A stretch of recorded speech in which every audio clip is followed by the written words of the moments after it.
Point.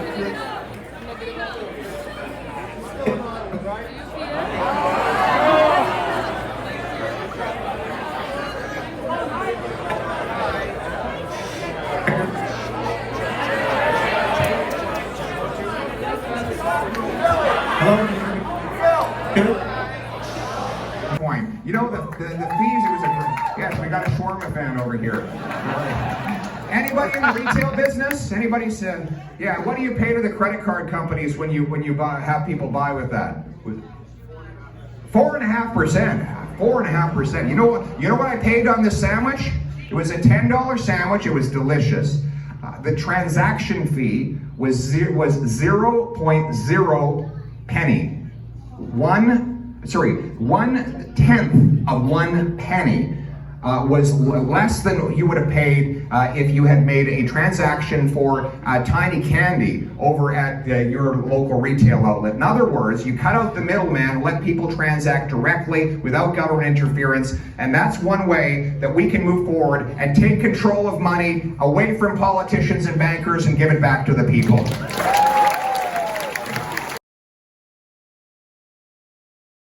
I'm Justin Villamar for Revolution News here at St Catharines, Ontario. So one of the first folks, I'm here at Holiday Inn in St Catharines, and one of the first folks is that, well, for surely, first of all, you just seen this huge crowd of people here today, and there's like a huge lineup here, and well, primarily because Pierre Poilievre is actually making his campaign stop here in St Catharines, and one of the first focuses on, well, for surely over thousands of people RSVP and initially came for Pierre Poilievre, and of course Pierre Poilievre actually touched on many things here, such as the wokeism, critical race theory, Bill C-11,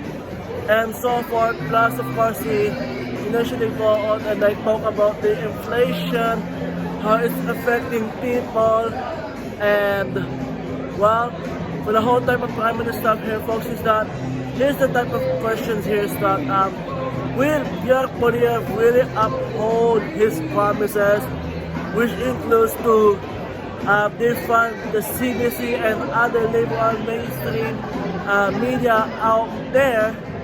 But well, of course, for sure we're gonna say what else is going on here. Plus, of course, we're gonna actually try to talk to some people here and get their thoughts and why they're here. Plus, of course, if they believe that Pierre Poilievre will initially uphold his campaign promises. And I'm glad to see some doors open. We'll get some ventilation in here. I want to thank you all for coming out tonight. This is a fantastic turnout, a great sign for all of Niagara, the population that's out here tonight. My name is Graham Speck. I am the Conservative candidate of record for Niagara Centre. Some of you...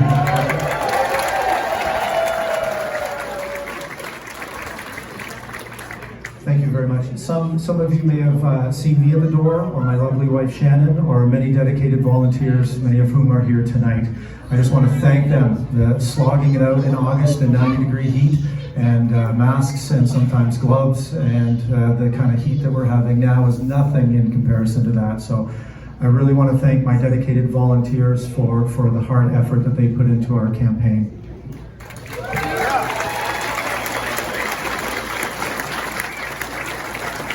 But we are here tonight for one reason. We believe Pierre is the person to bring this party together.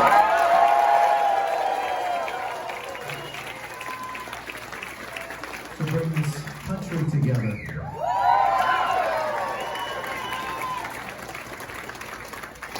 Pierre is battling for the leadership of the Conservative Party. The only way that we can have an impact on that is to be a party member. It's very easy to do. We need to go to pierre4pm.ca, pierre4pm.ca, and become a party member.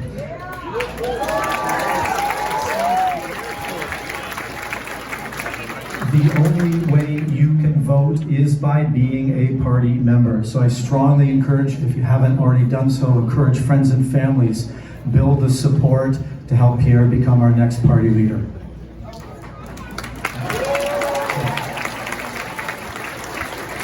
I'm very proud to be here tonight in St. Catharines to officially and enthusiastically endorse Pierre for our next party leader.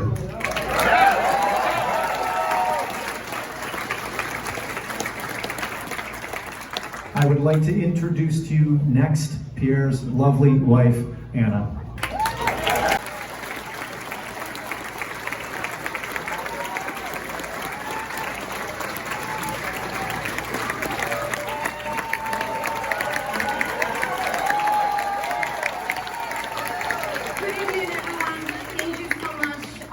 For being here tonight to come and meet my husband and to show your support. It is a pleasure for me to be standing here to meet all of you, but to be standing right by my husband's side in this venture and in this fight that we all need. So, my husband and I, we share a lot of the same values, if not all of them, but we have a little bit of different background. So, I was born in Venezuela. And hi. I was born in Venezuela and my family immigrated here when I was very young.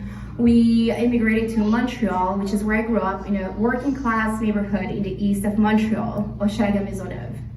And my dad went from managing a bank, wearing business suits every day, to jumping on the back of a pickup truck, wearing secondhand clothes, picking up strawberries, because that's what you had to do to feed your family. And let me tell you, there's no greater dignity than to work hard for your own family and provide for them.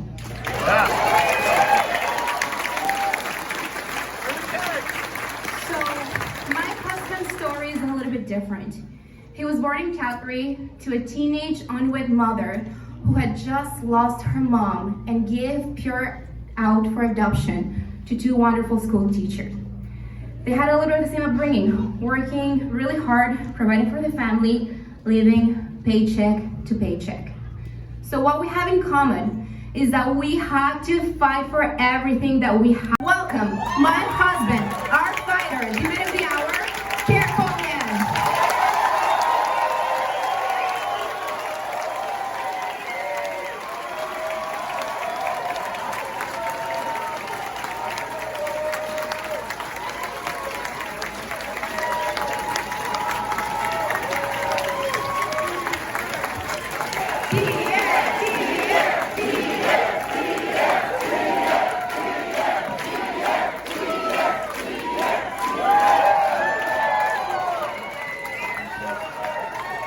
Thank you very much. Thank you, St. Catharines. It is great to be back here today with a group of people who are ready to take control of their lives. Wow, look at this crowd. This is incredible. You know, everywhere I go, the liberal media is confused about these massive crowds we keep getting. They say everyone in Toronto and St. Catharines and Hamilton and Windsor are Liberal or NDP, but thousands upon thousands, in fact 40,000, have RSVP'd to come to our rallies because they're ready to make Canada the freest nation on earth and take back control of their lives.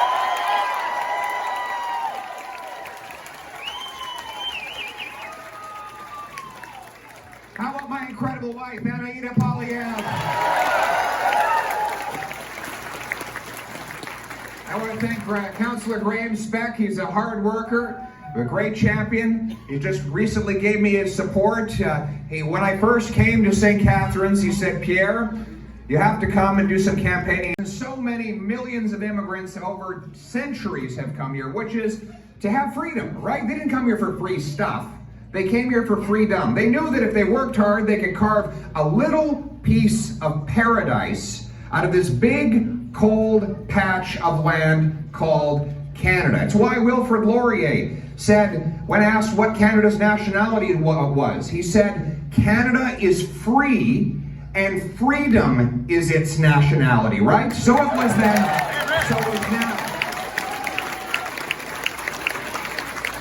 But lately, people have not felt so free in this country, have they? Whether it's the 14-year-old girl suffering depression after 2 years separated from her sporting and social activities, or the small businessman, the guy who put his entire mortgage on the line so that he could start a business only to have it shut down again and again and again until it could not open anymore. Or the worker.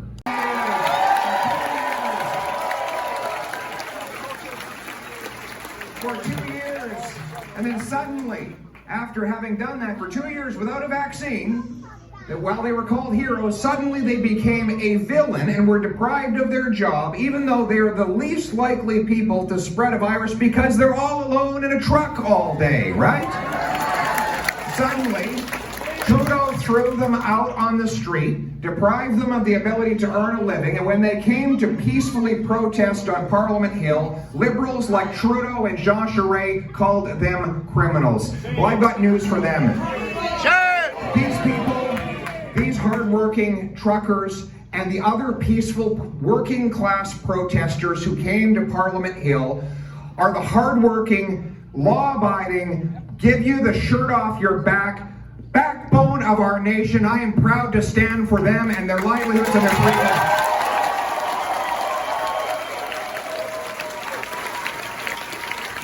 And that is why I will continue to fight tooth and nail to put an end to all the vaccine mandates and passports to give people control.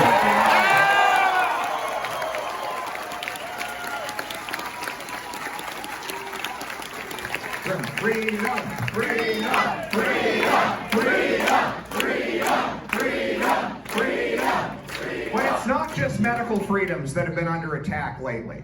Think about the single mother who's now skipping meals so that her kids don't have to, because food price inflation means 4 in 5 families have cut their diets because they can't afford groceries. Or the working guy who can't afford, on the weekend, the freedom of going out and hunting or fishing because gas prices are now $1.70 a liter because of the inflation and the carbon tax that Trudeau has imposed federally and in Quebec, Charest imposed provincially. Or the 32-year-old who's still living in his mom's basement because he can't afford the $874,000 it now costs for a home. You said you have a son like that? 36. 46. 46 years old, still living with 36. Sorry. I'm gonna get these damn glasses fixed. These glasses are terrible. I want my money back for these glasses. You are not, you're 26. Stop it. Stop it. Listen. The value of your dollar to purchase real estate is gone since Justin Trudeau took office. 100% increase in real estate prices. So this is what's happening. They're stealing your money by taxation through inflation. So what are we going to do about it? First of all, we're going to get rid of the need to print money in the first place by eliminating the inflationary deficit altogether, right? Balance the budget. Here's how you do that. We're going to cancel a $100 billion slush fund that Justin Trudeau has piled on top of the basic spending that he's already doing. 2, we're going to cancel corporate welfare programs that are designed specifically to ensure the profits of wealthy corporations through programs like the infrastructure bank. We need infrastructure. We don't need another bank. All that bank is for is guaranteeing the profits of the construction companies when they go over budget. If they go over budget, they should pay for the price of that, not taxpayers. So we're going to axe the infrastructure bank. And guess what else? I just found another $1 billion of savings. We're going to defund the CBC. Defund the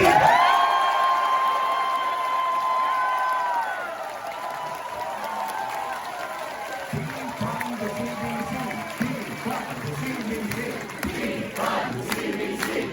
Defund the CBC. Defund the CBC. Oh my goodness. Oh my goodness. And the rest of the liberal media as well. You're absolutely right. Yeah. Absolutely. And that's going to be the most enjoyable $1 billion savings we'll have throughout my entire government, right? We're going to make politicians play by the same rules as everyone else when it comes to spending. You know, the great economist Thomas Sowell said the first law of economics is scarcity. There's never enough stuff to meet everybody's wants. the first rule of politics is to ignore the first rule of economics, right? Politicians are the only species in the entire planet that don't have to live by scarcity. Every little microbe has to deal with scarcity, not the politician. He just passes it on in higher taxes, more borrowing, and higher inflation. Just externalizes the scarcity on someone else by adding more and more and more spending. So can you believe that we actually import 130,000 barrels of overseas oil every single day to our country, even though we have the third biggest supply of oil on planet Earth? I've got a solution for that. They're importing that oil in St. John, New Brunswick. Right next door in Newfoundland, the government has a plan to unleash its energy sector and increase production by 400,000 barrels a day. A Poilievre government will remove the regulatory gatekeepers to increase Newfoundland's energy output by 400,000 barrels a day to displace the 130 barrels a day of overseas oil, and within 5 years we will ban overseas oil from Canada altogether.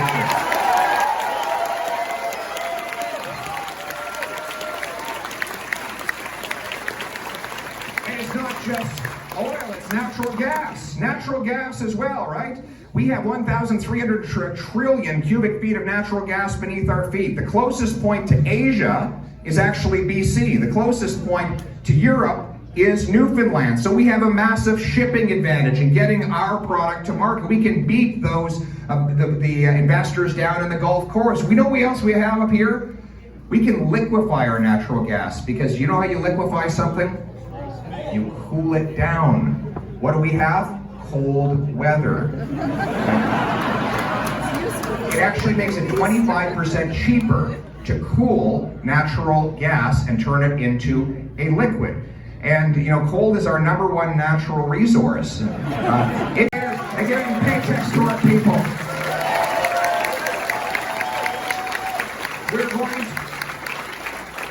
We're going to unleash the production of Canadian uranium so that we can have nuclear power in this country and around the world. And you know what? People might feel great about driving an electric car, but what if they think for a minute about the fact that the lithium in those batteries was made burning coal in China? That doesn't sound very good for the environment, does it?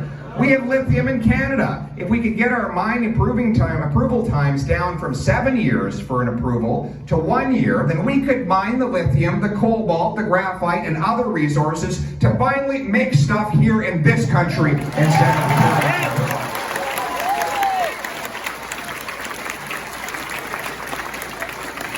bring back our manufacturing. Right now, it's sick. We rank 36 out of 37 OECD nations for the time it takes to get a building permit. That's why we don't make stuff in Canada anymore, because gatekeepers don't let us make stuff. I'm going to set a national goal and sit down with all 3 levels of government. Let's put our heads together and find the way for Canada to be the fastest place on earth in which to get a building permit so we can bring our jobs back to this country.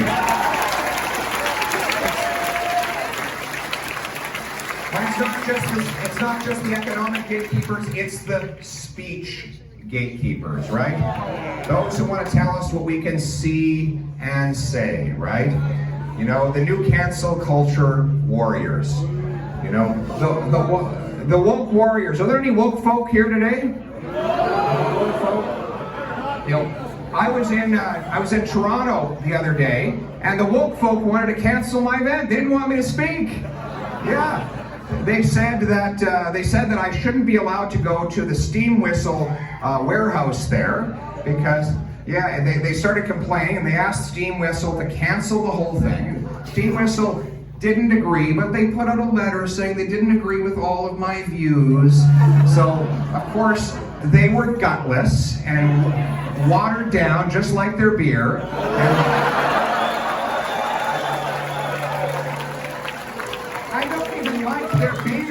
If they told me they didn't like my views, I would have gone to a better location, frankly, and got a better beer to drink, right? I like a strong beer with flavor. I don't like watered down anything, not watered down politics either, right? But, you know, seriously, Trudeau's taken this to the next legal level. He wants to bring in C11, which would give the CRTC the ability to decide what is Canadian enough for you to see, right? BBC plagiarizes a CNN story from Washington, D.C. that doesn't even C11 and bring back free speech online.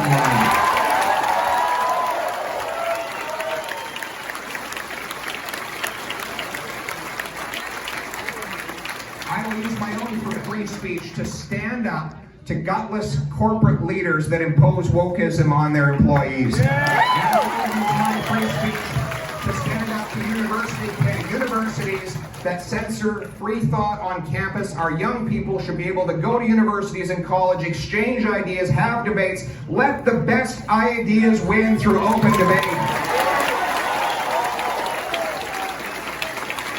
And instead of divide and conquer, we will unite for freedom in this country, right? We will unite for freedom. Freedom is unifying. Here's why. Control is a zero-sum game. If one person has more control, someone else has to have less. That's why in big government societies, people are always at each other's throat, always fighting with each other, because they're fighting over a scarce commodity, which is control and power. Freedom is infinite. If your neighbor has more freedom, it doesn't mean you have less. It probably means you have more, right? If a Muslim has more religious freedom, it means that you as a Christian probably have more religious freedom. If your local small businessman has less red tape and more economic freedom, it probably means that you then have the freedom to buy more affordable goods at his store. If you're 100 years ago for that freedom, and that even though that tradition is 800 years old, it is only one generation deep. As the great Edmund Burke said, it is a contract between the dead, the living, and the yet to be born. It is the duty of every living generation to defend the inheritance and pass it from our grandparents to our grandkids. Our duty.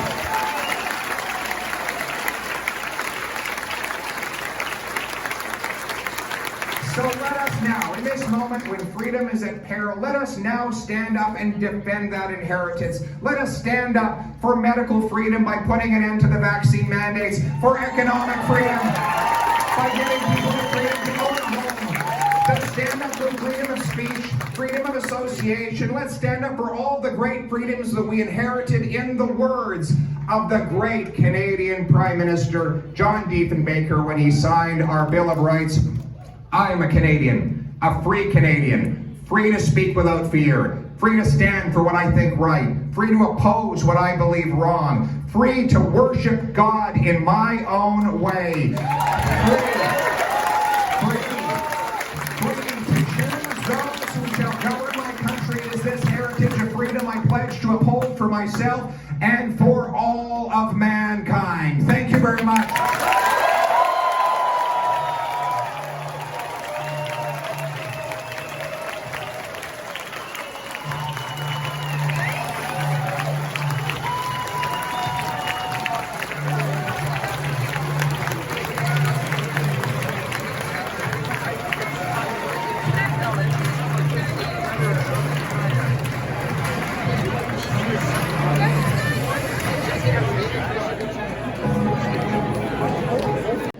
So what brings you here today? I just want to check out Pierre Poilievre. I think he seems like a great candidate. I'm really happy to hear him in person. Yeah. And the other part here is that do you support his campaign promises, includes pledge of defunding CBC and all other liberal mainstream media? Yes, 100%. Do you guys get any funding? Awesome. Yeah, 100%. Yeah. Definitely need independent journalism in Canada and less political bias. And we don't need to pay for it either. And also, what do you think that his stance today on economy and so forth, which includes his promise to axe the carbon tax and stop the money printing? His promise to what? Sorry? What do you say about his stance on the economy, which includes he initially pledged to stop the money printing plus the carbon tax, he will axe it? Yeah, definitely need to stop the money printing. I totally agree with that. I really liked his ideas on the economy. They sound very feasible and it could definitely work. And carbon tax to me was just a sign, unfortunately, that some of the folks on Parliament Hill don't actually care about people being able to make ends meet. It was a little heartless raising that the latest increase, and we're better off without it.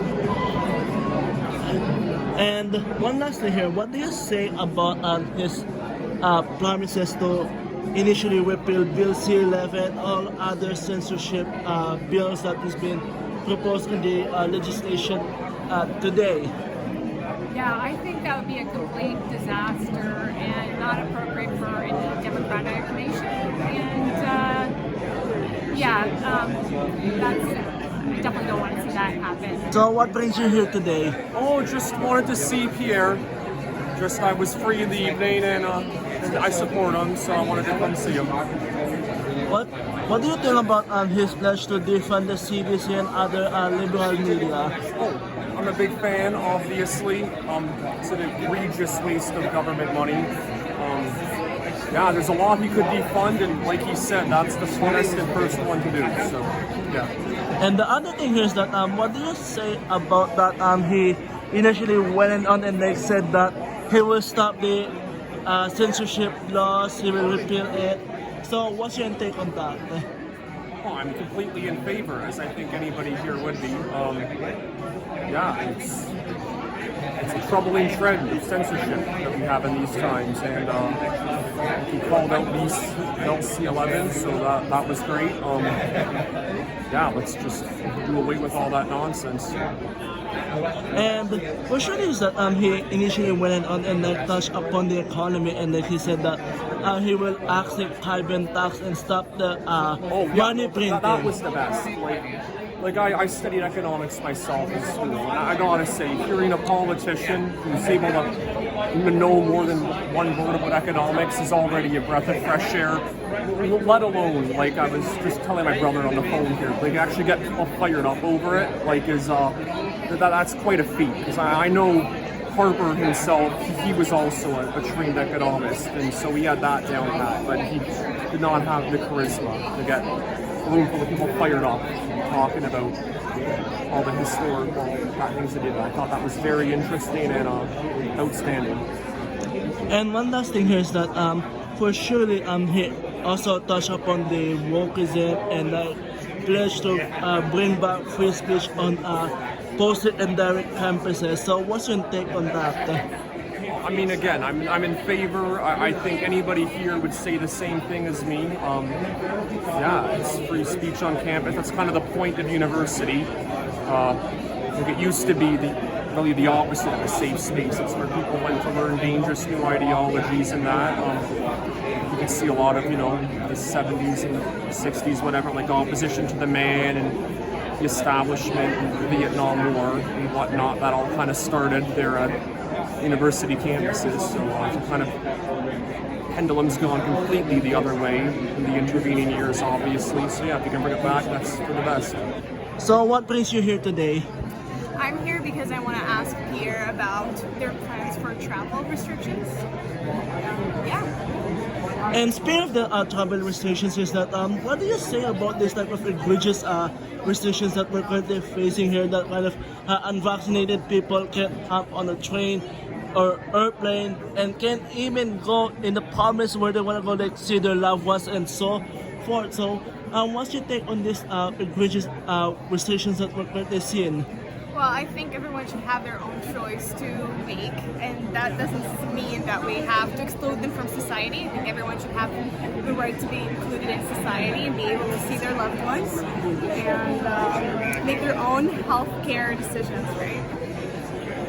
And the other part here is that Pierre Poilievre surely touched on the economics, kind of the economy. He's just like, I found another billions of dollars to save on. We're gonna defund the CBC and other liberal media. So, what's your take on that?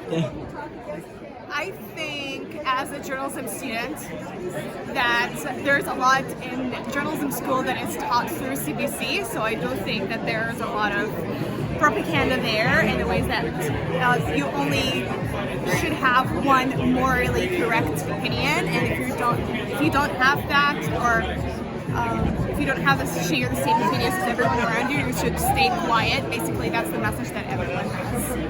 And the other part here is that what he is saying about that he initially pledged to stop the government money printing and also initially asked the carbon tax.